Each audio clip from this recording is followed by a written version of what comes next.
those that have the 1,000 plus 1, that means you're coming with your 1,000 that you're giving, plus you've asked someone else to give. Now, you don't have to stop at 1,000, and we're going to deal. So in other words, if you say, Pastor Winans, I'm coming with my 1,000 plus another 3,000, then you'll say that. You understand? And if you didn't get the plus 1, but you maybe came with $250, you're going to come say that this is my 1,000 plus 250. You with me? And we're going to go all the way down. So I need you, in order for this to work, I need you to come when you're called with the offering that you're bringing. I, Roberta McCoy, giving faith and stand in unity with the vision of perfecting church of sowing this seed of $1,000 plus $235 and receiving the blessings to come to all that participated.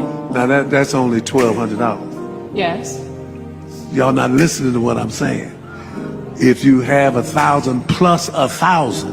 Okay. Well, I'm gonna work on the other 800. Well, that ain't what I asked you to do. Oh my God. What? Bro, what are you talking about, man? In other words, if you say, Pastor Winans, I'm coming with my 1,000 plus another 3,000, then you'll say that. You understand?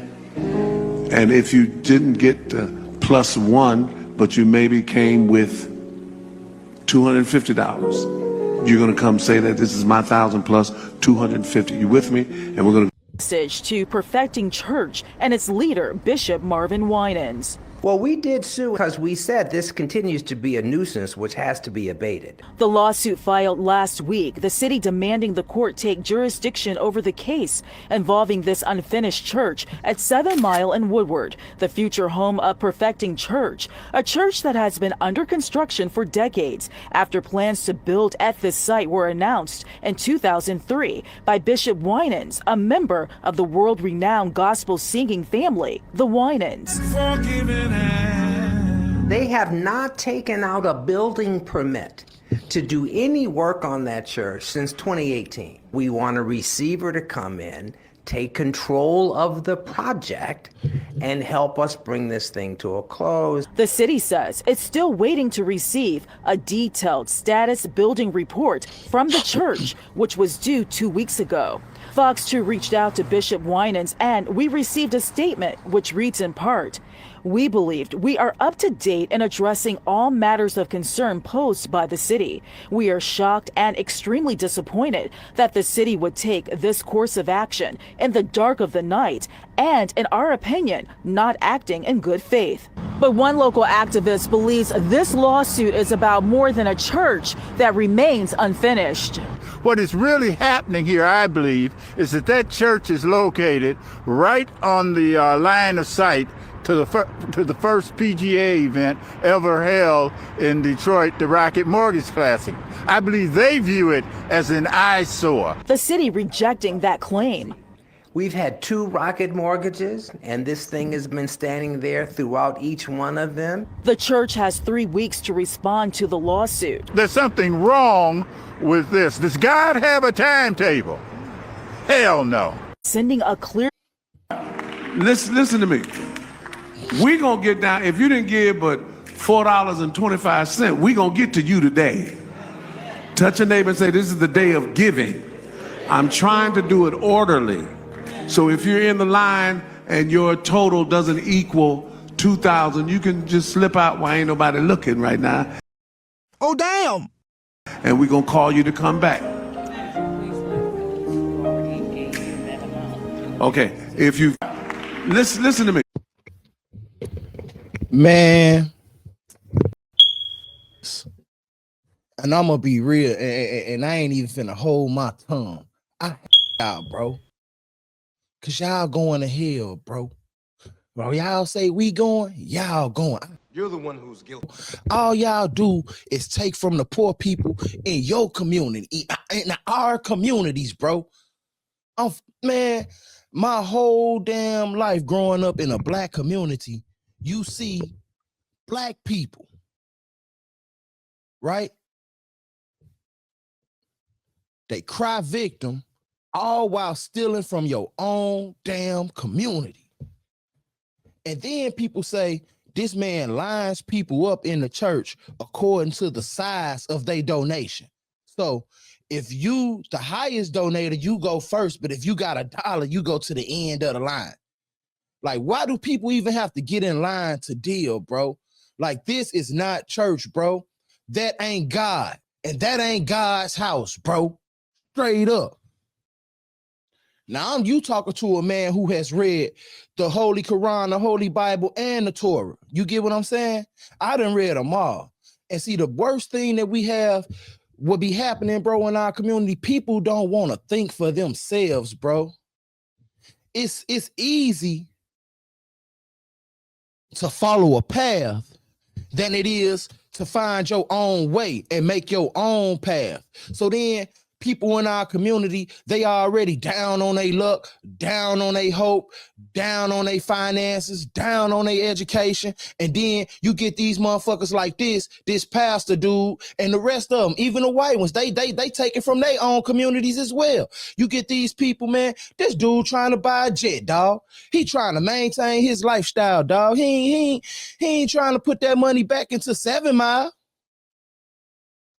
He definitely ain't he probably sprinkled a little crumbs in 7 Mile, but the crumbs he sprinkled in 7 Mile probably don't even equal up to the amount of money he done spent on suits this year. That's why I always tell people, dog, man, you can't never trust a fucking a good suit and a smile. You don't trust a good suit and a smile, dog. You just don't. Man, these people are disgusting, man. Ain't no way. Boy, ain't no way. Boy, ain't no damn way. He told that lady that ain't enough. Man, that probably was her damn rent money, bro. In front of her son, and then she had the time to turn around and laugh. Man, I'd have snatched my money up out that, man. I'd have snatched my shit, and man, they'd have beat me up in the church, bro. But this is why I got turned off from church a long time ago, bro. Because they'll look at you and they'll tell you, Ray on the corner, man, he a thief, he this, he that. But Ray on the corner been the most honorable motherfucker I ever met in my life. He do what he say. He do what he say he gonna do when he say he gonna do it. He ain't never broke his word. He keep his word. He ain't never took from nobody that didn't deserve it. But oh my God. But then I go over here to the pastor's house, man. Pastor living better, man. Pastor got a 8th grade education. But you living better than the lady with the PhD that's in your congregation. Because you passed the game, bro. That's all a lot of these dudes do, bro. They grow up in the church, bro. They ain't got no other hope. They ain't got no other life, so they know how to pass the game, bro. Not pass the game, but pastor the game. You hear me?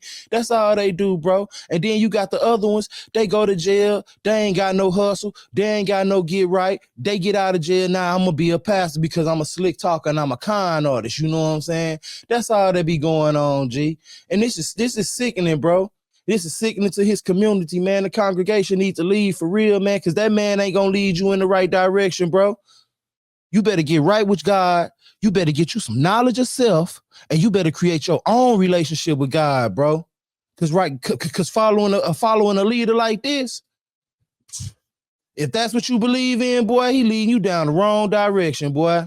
I promise you that, boy. I don't care what y'all say, boy. Man, this is crazy, G. Bro, and I always tell people, G, I love black people. I love my people, but bro. Straight up. I'm from the hood. I lived in the hood 90% of my life. If I wasn't in Chicago, I was in East St. Louis. You know what I'm saying? I've been in the hood majority of my life, bro. 90% of my life, G. And y'all ain't never did nothing but take from the hood and not recognize the people in the hood that deserve it. Because it's a lot of people in the hood. It's a whole lot of good people in the motherfucking hood, dog. It's a lot of good people in the hood, G. But they get overlooked. They get passed over because they not popular, because they not rich, because they not bullies, because they not influenced like these other people. But these are the good people that can turn the hood around. But then instead, we'll let people like this, we'll give them all our money. The Pastor Marvin Sapps, the Umar Johnsons of the world. You know what I'm saying? We pay these superintendents $400,000-$500,000, the Devin Hortons, the African nigga, the immigrant nigga. We pay them $4-5. We pay them all this money, bro. And they don't do nothing but rob the hood, bro. And they leave these places in worse conditions than they were before they came, bro. We gotta start holding our people accountable, dog. This is crazy, dog. Man, I ain't never went off like this, man. But I saw this video and I instantly said,